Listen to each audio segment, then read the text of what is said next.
എടുത്തു നോക്ക്. സന്തോഷിക്കാനുള്ള വലിയ വകയുണ്ട് ഇതില്.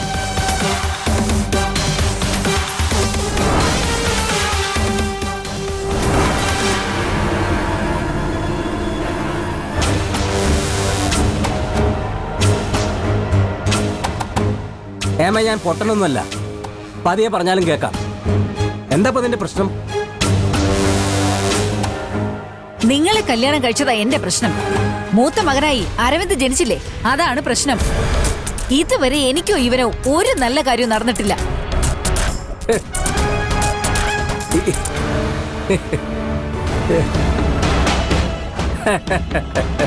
ഇതൊരു നല്ല തമാശയാണല്ലോ ഏമേ.